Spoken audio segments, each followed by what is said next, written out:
네, 여러분, 오늘 금요일 하나님의 말씀을 함께 보도록 하겠습니다.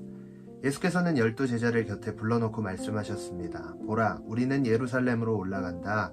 예언자들이 인자에 대해 기록한 모든 것이 이루어질 것이다. 인자가 이방 사람들에게 넘겨져 조롱과 모욕과 침뱉음을 당할 것이다. 그들은 채찍질한 후에 그를 죽일 것이다. 그러나 그는 3일째 되는 날 살아날 것이다.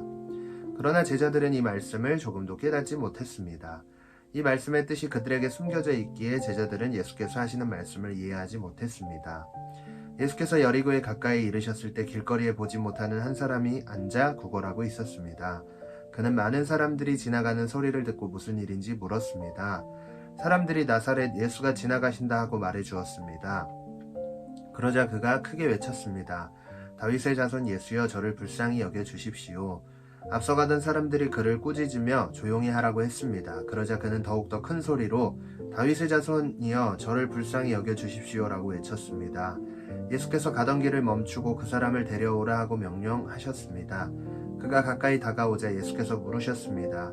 내가 내게 무엇을 해주기를 원하느냐? 그가 대답했습니다. 주여, 다시 보고 싶습니다. 예수께서 그에게 말씀하셨습니다. 눈을 떠라, 내 믿음이 너를 구원했다. 그러자 그는 곧 보게 됐고 하나님께 영광을 돌리며 예수를 따라갔습니다. 이 광경을 본 사람들도 모두 하나님을 찬양했습니다. 네, 묵상하기를 보겠습니다. 예수님께서 제자들이 알아듣지 못하는 십자가 죽음과 부활에 대해 계속 말씀하시는 이유는 지금이 아닌 훗날을 위해서입니다. 예수님이 돌아가셨을 때 지금 들었던 말씀들을 기억나게 하셔서 모든 것이 하나님의 계획임을 깨닫고 확신 가운데 믿음의 길을 가게 하시려는 것입니다. 그러나 지금 당장은 예수님의 말씀이 제자들에게 와닿지 않는 이상한 말일 뿐입니다. 마치 앞을 보지 못하는 사람처럼 예수님이 앞에 계신데도 아직 그들의 영적인 눈은 어둡기만 했습니다. 그리스도인이라 고백하는 우리의 모습도 이와 같지는 않나요? 그렇다면 지금 바로 주님을 부르고 주님께 나아오세요. 간절한 마음으로 예수님께 다가온 눈먼 사람을 고쳐주신 것처럼 그분은 우리가 감춰진 비밀을 발견하도록 영적 눈을 환하게 열어주실 것입니다. 아멘.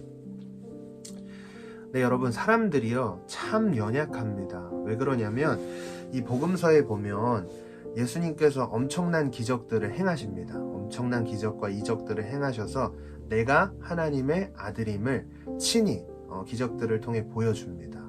그런데요, 예수님 곁에서 그것들을 지켜봤던 제자들이 그것을 지켜봤음에도 불구하고 어떤 어려운 상황이 닥치거나 또 자신들의 생존이 위협을 당하는 상황이 되면 염려하고 겁에 떨었던 모습들을 보게 됩니다. 그때마다 예수님께서 제자들을 향해 뭐라고 얘기하셨냐면 믿음이 적은 자들아, 왜 의심하느냐 라고 책망하고 있는 모습들을 볼 수가 있습니다.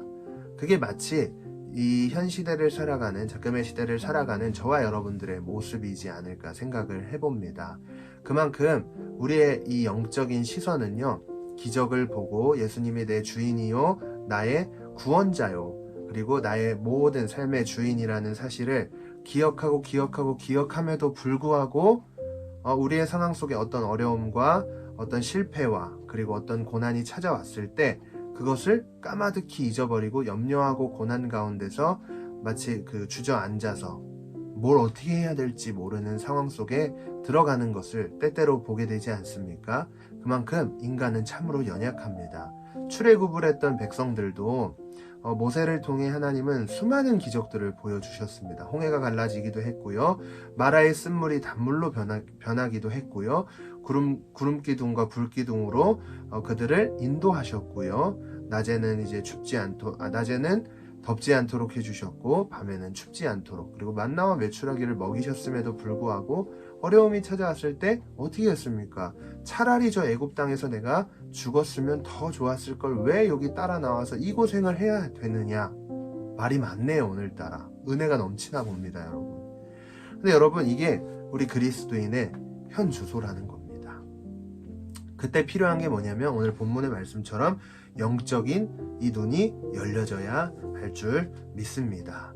그런데 이것은요, 우리의 힘과 능력과 어떤 열정으로 가능하지가 않습니다. 그렇기 때문에 우리가 하나님, 이 영적인 눈을 열어주셔서 보이지 않는 것들을 보게 하시고, 그러므로 우리가 어떤 어려움 속에서도 흔들리지 않는 믿음을 소유하게 하옵소서. 이런 기도의 제목이 우리가 가져야 할 그런 믿음의 태도가 아닌가 생각을 해보면서 오늘 하루 이 믿음을 가지고 살아내는 저와 여러분들이 되길 간절히 원합니다. 기도하겠습니다. 하나님, 우리의 영적인 시력을 하나님 보여주시고 정말 어려운 상황 속에서도 흔들리지 않는 믿음을 소유하며 하나님이 기뻐하시는 삶을 온전히 살아낼 수 있도록 인도하여 주시옵소서. 어떤 고난과 역경과 환난이 찾아올 때 우리를 흔들고 넘어뜨리려 합니다. 그러나 그 가운데 정말 하나님께서 인도하시는 그 완전한 길을 바라보게 하시며 그 길을 따라 온전히 삶을 살아내게 하여 주시옵소서. 코로나로부터 또 오미크론으로부터 보호하시고 다시 만날 때까지 정말 우리의 신앙이 하나님 앞에 온전히 세워지는 역사가 있게 하여 주시옵소서. 감사드리며 예수님 이름으로 기도했습니다. 아멘.